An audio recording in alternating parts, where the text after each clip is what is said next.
Yes, welcome to the Biz Communications Show. I'm your host, Bill Lampton. Every week, bringing you top professionals in their area of communication, because all of us know that communication skills are vital to the success of our business. Communication skills determine our sales, our management, our leadership, our marketing, our customer service, and yes, our profits as well.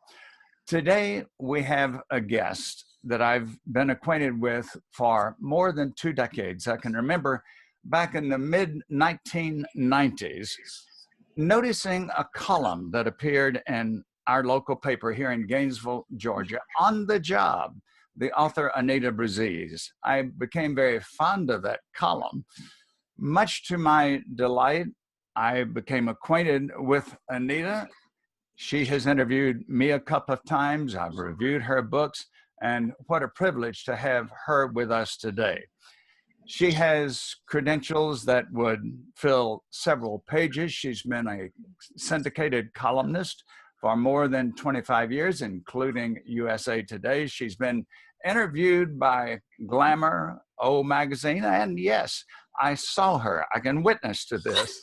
I saw her interviewed on the Today Show. She has a long time commitment to writing about career and workplace issues. She said that her goal is to help us avoid major mistakes in the workplace. And in fact, she's written 2 books on this topic, Take This Job and Thrive, and then one book that I had the privilege of reviewing. You'll love this title, 45 Things You Do That Drive Your Boss Crazy and What to Do About Them. Anita, I got to tell you, I've done all 45 of those in the days when I had bosses. Well, with all that and much more to say about her, I welcome now as our guest, Anita Bruzzese. Hello, Anita. Hello, thank you for having me. Delighted, privileged. With this long writing career, I have to assume, as our listeners on podcast and our viewers on the video portion, I have to assume that there was a spark for this somehow. There was an aha moment that told you that writing was your niche. Am I right about that? And if so, please tell us about that. Yeah, as far as writing is concerned, it was something, that came naturally to me, easily to me. I had an older sister. She was about 7 years older than I was, and she started me reading at a very young age and very difficult books. So my reading level was always really high. And I just found that it was something I could replicate. Once I read something really well, then I kind of got the rhythm of the writing. And when I was in junior high, I think I won my first writing award. And I dabbled in creative writing. That really didn't feel comfortable. And then when I was in high school, I went to my first journalism class. And that was the moment. I mean, the light went off and I thought, this is what I want to do. And I never looked back. And I'm fortunate for that. That it hit me at age 17, but that's what I've always done. It just feels natural to me to do it. I've often said that if you haven't found your niche, you might as well be digging a ditch. Fortunately, you found your niche and you have fulfilled it beautifully and continue to. As a writer, of course, you can choose the arena that you want to focus on. You chose career and the workplace. Why is that? Well, to be honest with you, it kind of chose me in the beginning because I started out as a reporter on newspapers and I covered crime and courts and police and those kind of issues. And then I knew I always wanted to get into magazines. And I actually was hired on with a magazine group to do some health writing. And the second day I was there, they approached me and they said, we have this great idea for a new magazine, employee benefits. I said, no. And they're like, what do you mean no? And I said, no, I don't want to do that. I thought that sounded so boring. But the more I got into it, the more I liked it because it went back to my community journalism of helping people do better, giving them information that would help them improve their lives or make changes in their lives where they would do better. So I did employee benefits writing for several years, and My husband was also in journalism, and we started moving around a lot with his job, and I needed something kind of more mobile to move with him to be able to keep writing. And a newspaper approached me and said, we understand you have this employee benefits background. Do you want to write about employee benefits for us? And I said, okay. So the first couple of columns were employee benefits, and then I started getting letters, and people were saying, I have this workplace problem. And it's kind of like the people helped me shift towards this. Nobody was writing about career. Everybody was writing about financial news, but nobody was focusing on career. And I started answering these letters and listening to these people, and that kind of evolved into workplace writing. And I did that for about, I don't know, the column was probably running locally for about maybe 4 to 6 months. And then a national chain called me and said, we want to take it nationwide. And I never looked back. That's quite a compliment, because so many writers pursue getting a national audience, and yet you were pursued. That speaks very highly of your work. It seems to me that you were able to, as I like to say, you were able to scratch people where they itch. Yeah. and, Yeah. and the thing you want to do as a writer or as a speaker, and of course, much of my career has involved both. The thing you want to do is to say what your audience needs to hear, not what you are fond of, not what your ideas are necessarily, Right. but you really want to connect with the audience and meet their needs. That's what it's Right. all about, isn't it? Yes, you look for their sources of pain. What bothers them, what keeps them up at night, what do they struggle with, what are their aspirations? And whoever I write for, that's the first thing I ask. Tell me about your audience. How old are they? Where do they live? What are they struggling with? What their home life is like, what their community is like, because the more you understand about that, the better you can shape your stories to be helpful. One of the things that has increased in the country you and I live in, the United States, over the past 18 months or so, is that people have become far more vocal about their political beliefs. If someone were to ask you, what do I do about that in the workplace? I have these very strong ideas about particular leaders, about particular parties, about particular ideologies. Am I to express these in the workplace? I mean, I'm a free citizen. What's your advice on that? I don't think it's a good idea. I didn't think it was a good idea before this election, and I don't think it's a good idea now. You're free to express, your views outside the workplace, but you get a paycheck, and that paycheck is for you doing the job that you were contracted to do. And it doesn't mean that you can't ever say anything or stand up for what you believe in. But there's a lot of ways to avoid that at work. If somebody tries to engage you, say, you know what, I'm on deadline, I've got this stuff to do, I'd rather not get into this at work. Let's all just, if it comes down to it, let's just agree to disagree. This is a free country. That's what's so great about it. But I have never thought it was a good idea to discuss politics at work, to put up bumper stickers in your cubicle or anything like that. It just, you're there to work. So go to work, and on your off time, do what you want. Well, one thing about it, it's very unlikely that we're going to change the opinions of those who disagree with us, because they're probably as set and adamant in their beliefs as we are in ours. So what we are going to do is probably just cause controversy and division. And one of the things that every business corporation needs to succeed is solid teamwork. So Right. we could be destroying that, even though, as we say, it's our privilege. But one of the points that I've seen many people make very wisely in recent weeks is that, yes, we have freedom of speech, but while we have that, we also have to recognize that we're not only free, we're obligated to accept the consequences of what we say. Well, right. And, one of the great things about, one of the things about work is that you don't necessarily work with people that you would hang out with otherwise. So you are going to get diverse opinions. I mean, because people are hired on their skills.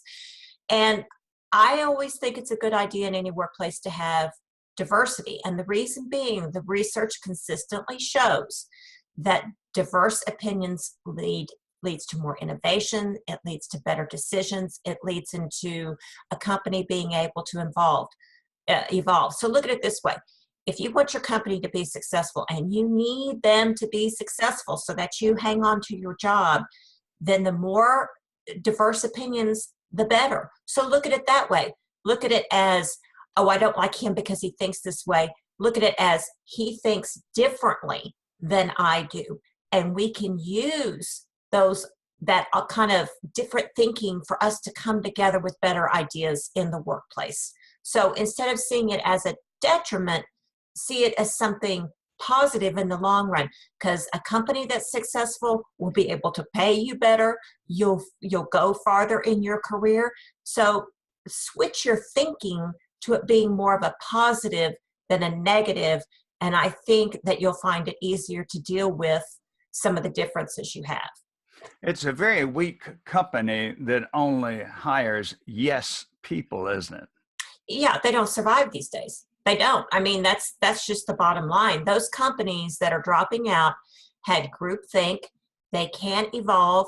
They can't think of anything differently. Look at the retail space. They were doing things the way they had always done them, and they were slow to get on board with some of the changes. And the senior leadership was saying, yes, but this is proven. This is the way it's always been. Well, guess what? Things aren't done that way anymore to be successful. Now, okay, we've established pretty well, let's don't discuss politics in the workplace. Right. Something else that you have written about, and you've talked about it in your books and in your articles, is the deadly impact of gossip in the workplace. All right. This has been around a long, long time. What's the problem with gossip, and how do we control it? How do we take charge of it? Well, I think some people get confused and they think that gossip is the same as office politics, and it's not. Office politics means that you know who the key players are, you know some of the things going on behind the scenes, and that's critical because if, for example, the big boss is meeting with a lot of lawyers and there's a lot of outsiders coming in, maybe the company's getting ready to be sold, or you kind of need to know about that kind of stuff. Gossip is aimed directly at hurting someone personally, and that's a big difference. And people say, well, I don't like to gossip and I get sucked into it and that kind of stuff. You're an adult. I don't buy it. You can walk away. You can have a conversation with somebody and say, I'm just not really comfortable with it. I worked, in newsrooms, and there is no place on earth that gossips like newsrooms. They constantly, and you either find ways, I'm on deadline, or you have a file in your hand, I've got to go deliver this to so-and-so. Who is talking to you and giving you information maybe about some behind the scenes talk about, who's going to be promoted, that kind of stuff. And then you have, so-and-so, she did such and such, and she's sleeping with the boss, and that's how she got it. That kind of crap, just walk away, find an excuse, pick up your telephone. Usually there are very key people that are the instigators of the gossip, and they like to kind of put it out there like, setting the match to a dry forest floor and then just seeing how it will spread. Walk away, get away from them, have a professional relationship with them. And other than that, just go do your job, put your earphones on. You don't have to listen to it.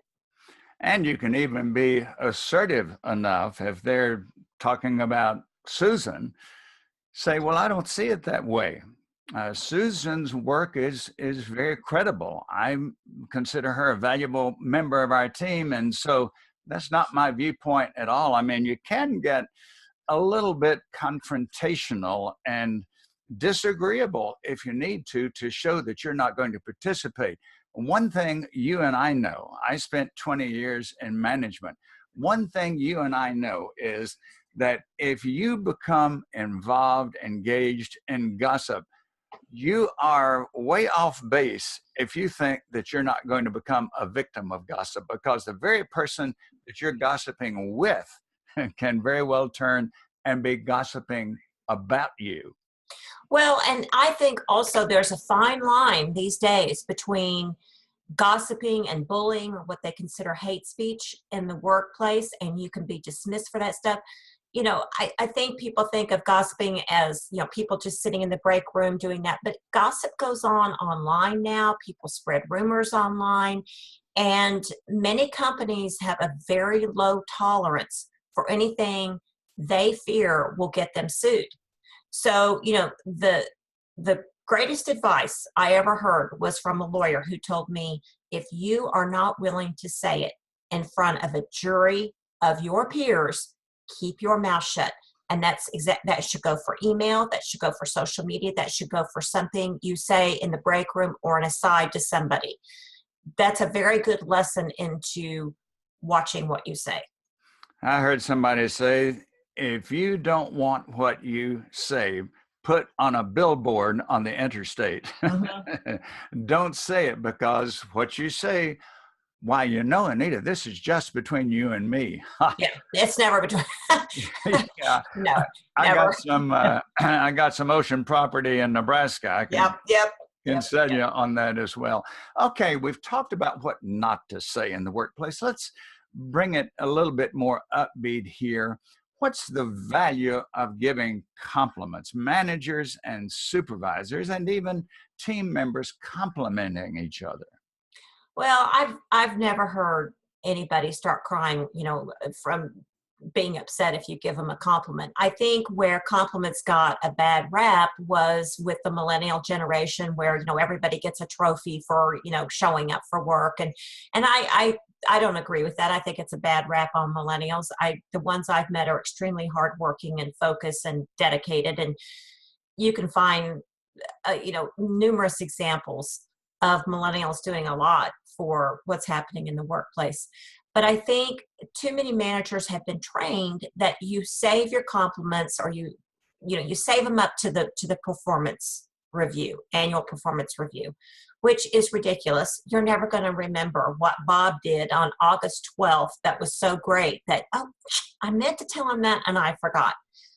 But if you told Bob at that moment, that could be a real difference maker. It could mean that he tries harder, that he feels more confidence, that he feels better about his relationship with you. I don't see any downsides to it, to offering those compliments, because if you save things up and you're giving compliments and then negative feedback, I promise you all they hear is the negativity. That's all they hear. And so they feel like they're constantly being punished. Whereas when you're reinforcing the kind of behavior or performance that is good, then they continue doing that and improving. I just don't agree with yearly performance reviews where you try and save everything up and then unload on this person all at one time. An analogy I can give here is I've been a very avid golfer since age 13. I've had many lessons from golf pros. Sometimes I tell them rush me in through the emergency door.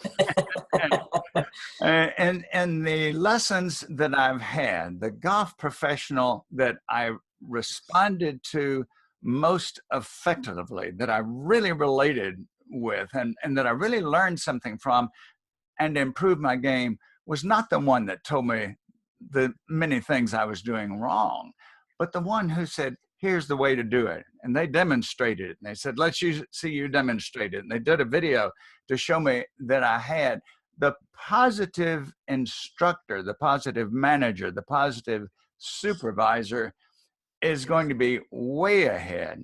And I'm sure you've written about this considerably, way ahead, not only in morale, but also in productivity and profits. Right. And positivity they've proven it. It's catching, it's contagious.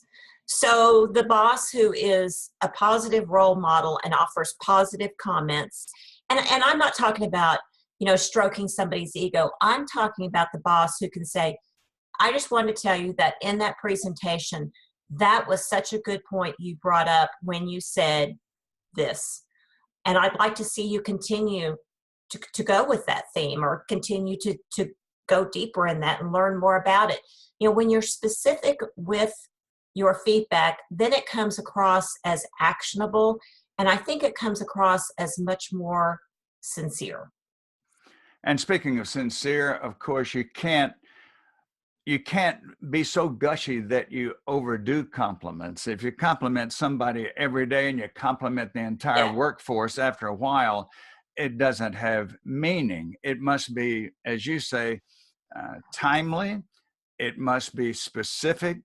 It must be genuine, and it must be done in moderation, right? Right. Exactly. Mhm. Exactly. I mean, think of the way you like to receive compliments. Do you want somebody telling you good job just because you showed up for work today? That's meaningless. But if they say, you know what, I think you were on target with that customer, and I want you to check in with him more often and ask him such and such a questions. I think you developed a really good rapport with him. There, you've got your marching orders, you know what to do. And, that makes less work for the managers if you think about it, because if you're really empowering your team in specific things, then they start to develop and move forward. Otherwise, it's like a parent with a forever toddler. They can't ever grow and learn on their own. And so that's what you're trying to do, is you're trying to evolve every team member, because it consistently shows up in surveys that what makes people happy in their jobs is career development, is feeling like they're learning and growing. Anita, that old clock just moves along so quickly. We've got time for one more question, and that is, you, of course, have adjusted your writing topics in the last couple of decades to address technology. When Yes. you started, we didn't have all this technology to deal with, but that's an important part of our business communication now. So one question on that.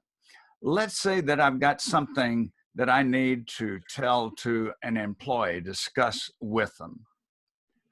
What determines whether I just send them an email on that, or whether I call them and we talk it by phone, or even more personally, whether they come to my office or I go to theirs? What's the determining factor there? Well, I've interviewed a lot of CEOs over the years and employees, and my feeling is, if you're going to deliver bad news, you never do it over email.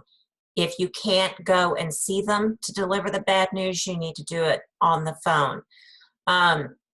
I think if it's something that's going to require more than 3 emails back and forth, forget it. The email's just so inefficient. Get on the phone and talk it through, because then you have more of an exchange of ideas and you're liable to get more good ideas. I think that if an issue is extremely complicated and there's a lot of moving pieces, I always think face-to-face is better, because you can, as a boss, you can more clearly see if you think somebody's getting it or they're not. You have their undivided attention. I just think no matter how many remote workers you have, at least, I think once a quarter, you need to be face to face with these people, just because sometimes as a remote worker, you can start to feel alienated or abandoned or not part of the team. And that can be a real important time to reconnect. One factor I'd like to add to that, which you as a writer are very well aware of, is that what we might call cold print, that email, can be so misinterpreted. Right. It can also be so much harsher. It can be just the impact of reading something on the screen. Whereas if the person were talking to us instead, we were to see their Right. facial expressions, their gestures, their Right. tone of voice, it would be completely different and probably much more favorable and more subdued. Well, and the thing that I find kind of funny is that a lot of bosses are trying to use emojis in their emails or their texts to try and kind of convey what they're thinking. And I just saw a study that says, no, guess what? That doesn't work. It actually makes things worse.